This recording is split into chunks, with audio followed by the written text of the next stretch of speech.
So you have a Hyundai Elantra and it needs an oil change, but you don't know how to do it.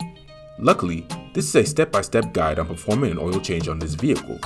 By the end of this video, not only will your car be serviced, but you'll be more confident in servicing your own vehicle. Are you ready? Let's get started. The vehicle being worked on is a 2017 Hyundai Elantra with a 2-liter 4-cylinder engine. This engine requires 4.2 quarts or 4 liters of 5W20 full synthetic oil. The following tools and equipment are a necessity for this job.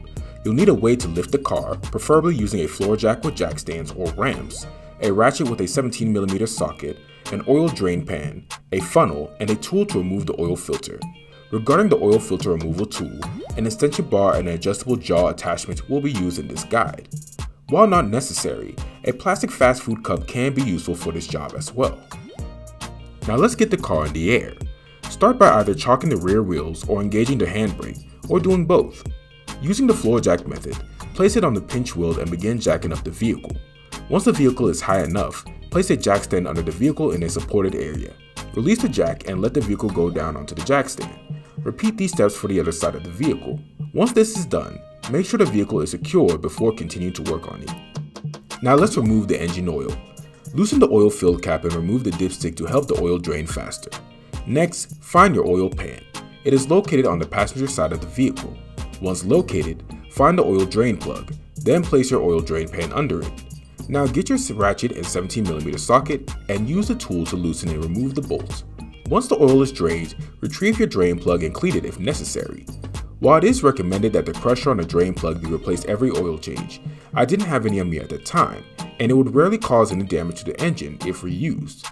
With the plug cleaned, use your ratchet to screw it back in. Once bottom out, slightly turn the ratchet to snug it. Now let's replace the oil filter. The oil filter is located near the oil pan, closer to the front of the car. Once located, retrieve your oil filter tool to remove it.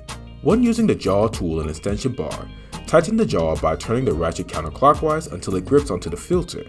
Once gripped, turn the oil filter until it's loose enough to remove by hand. Now you can use a plastic cup to loosen the filter the rest of the way, preventing the oil from spilling all over your hands. Once removed, grab your new oil filter. Inspect the oil filter to make sure there are no defects. If good, grab some of your new oil and pour some inside the filter. Use some of the oil to lubricate the rubber seal.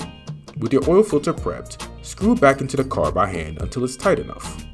With the oil drained and the oil filter replaced, it's time to refill the engine. Grab your funnel and place it in the oil fill port. Next, retrieve your new engine oil and begin pouring it into the engine. Personally, I pour about 2 quarts of oil into the engine and start the engine to check for leaks. If there are no leaks detected, turn off the engine and continue pouring the last 2 quarts of oil needed. Once finished, screw your oil fill cap back on. With the oil changed, let's get the car back onto the floor. Get the floor jack to touch the pinch weld. With them touching, jack the car up until it's no longer sitting on the jack stand. Remove the jack stand and let the car return to the floor. Repeat this step for the other side. Once on the floor, check to make sure everything is okay with the car. Congratulations, you've done an oil change on your Elantra. Before I forget, the final step is to recycle your old engine oil at a place like AutoZone. I hope this guide helped you, and thanks for watching.